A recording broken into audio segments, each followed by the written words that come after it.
ఎన్టీఆర్ జిల్లా అభివృద్ధిపై అధికారులు ప్రజాప్రతినిధులతో ఇన్ఛార్జ్ మంత్రి సత్యకుమార్ యాదవ్ సమీక్షా సమావేశం నిర్వహించారు. జిల్లాలో టెంపుల్ టూరిజం అభివృద్ధికి చర్యలు తీసుకుంటున్నామని, రహదారులు గుంతల రహితంగా తీర్చిదిద్దే దిశగా వేగంగా పనులు జరుగుతున్నాయని మంత్రి చెప్పారు. 15వ ఫైనాన్స్ కమిషన్ నిధులతో గ్రామీణ ప్రాంతాల్లో ఆరోగ్య కేంద్రాలు నిర్మిస్తూ ప్రజలకు మెరుగైన వైద్య సేవలు అందిస్తామని ఆయన అన్నారు. ఎంఎస్ఎంఈ కింద పరిశ్రమల ఏర్పాటుకు ప్రభుత్వ సహకారం అందిస్తోందని, జిల్లాలో 8,000 మందికి ఉద్యోగాలు కల్పించేలా చర్యలు తీసుకుంటున్నామని మంత్రి వివరించారు. గ్రేటర్ విజయవాడ అంశాన్ని ముఖ్యమంత్రి చంద్రబాబు దృష్టికి తీసుకువెళ్లామని, దీనిపై త్వరలోనే తుది నిర్ణయం తీసుకుంటామని సత్యకుమార్ యాదవ్ తెలిపారు. వెస్టర్న్ బైపాస్ పనులు త్వరలోనే ప్రారంభం అవుతాయని మంత్రి ఆశాభావం వ్యక్తం చేశారు. జిల్లాలకు ఇన్ఛార్జ్ మంత్రుల నియామకం జరిగిన తర్వాత ఎన్టీఆర్ జిల్లాకు సంబంధించి 4వ డిస్ట్రిక్ట్ రివ్యూ కమిటీ మీటింగ్ని ఇవాళ నిర్వహించడం జరిగింది. గత సంవత్సరం క్యాలెండర్ ఇయర్లో ఒకటి చేస్తే ఈ క్యాలెండర్ ఇయర్లో ఇది 3వ సమావేశం. మార్చిలో 1, ఆగస్టులో 1, ఇవాళ 1 చేయడం జరిగింది. గతంలో గౌరవ శాసనసభ్యులు లేవనెత్తిన అనేక విషయాల మీద ఏటీఆర్ యాక్షన్ టేకన్ రిపోర్ట్ ఇవ్వడం జరిగింది.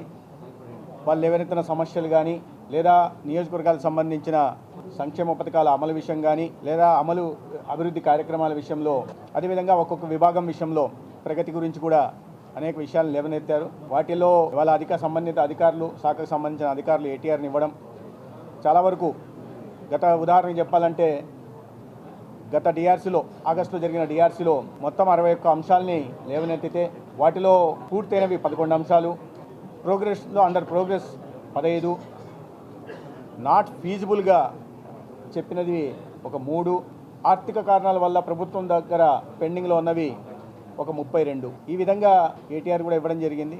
మరీ ఎక్కువ ఫైనాన్షియల్ ఇంప్లికేషన్ లేని వాటిని వెంటనే పూర్తి చేశారు. మిగతా వాటిని టెండర్ల ప్రక్రియ, అభివృద్ధి కార్యక్రమాలకు సంబంధించి టెండర్ల ప్రక్రియ, వీటిని వాళ్ళ నడుస్తూ ఉన్నాయి. అవకాశం లేనివి కొన్ని ఉన్నాయి. ప్రభుత్వం వైపు నుంచి ఫైనాన్స్ డిపార్ట్మెంట్ క్లియరెన్స్ రావాల్సినవి అటువంటివి కొన్ని ఉన్నాయి. సో స్థూలంగా చూస్తే చాలా వరకు లేవనెత్తిన అంశాలని పూర్తి చేసే దిశగా జిల్లా యంత్రాంగం, జిల్లా కలెక్టర్ ఆధ్వర్యంలో తీసుకోవడం జరిగింది. అదేవిధంగా ఈ సమావేశంలో కూడా అనేక విషయాల గురించి గౌరవ శాసనసభ్యులు, శాసన మండలి సభ్యులు కూడా లేవనెత్తారు. వాళ్ళ నేను కేడీసీసీ అధ్యక్షులు కూడా ధన్యవాదాలు తెలియజేస్తున్నాను. చాలా ప్రాముఖ్యత కలిగిన ఈ పథకాలకి వారి కోఆపరేటివ్ బ్యాంక్ ద్వారా రుణ సహాయం చేయడానికి కూడా ముందుకు రావడం జరిగింది.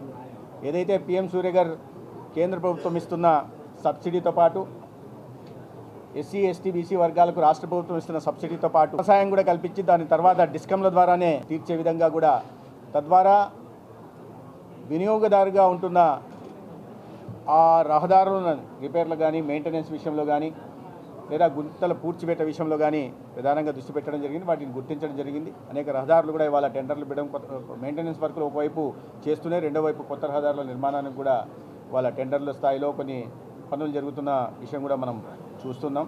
ఆరోగ్య వ్యవస్థ మెరుగవుతున్న దిశగా కూడా మనం చూస్తూ ఉన్నాం. 4 గ్రామీణ నియోజకవర్గాల్లో ప్రతి మండలంలో కూడా ఈ చిన్న చిన్న పార్కులు ఎక్కడెక్కడైతే ప్రభుత్వ భూములు అందుబాటులో ఉంటున్నాయో వాటి ద్వారా పరిశ్రమలు స్థాపించి చిన్న చిన్న పార్క్స్ తయారు చేసి, తద్వారా యువతకు ఉద్యోగ ఉపాధి అవకాశాలు కల్పించి గతంలో సాగుతున్న వలసలను కూడా ఆపే దిశగా ప్రయత్నం చేస్తున్నాం. అనుగుణంగానే ప్రణాళికాబద్ధంగా కూడా జిల్లా యంత్రాంగాన్ని నడిపించే దిశగా ప్రయత్నం. ఈ వీడియో మీకు నచ్చినట్లయితే లైక్ చేయండి, షేర్ చేయండి, మా ఛానల్కి సబ్స్క్రైబ్ చేయండి.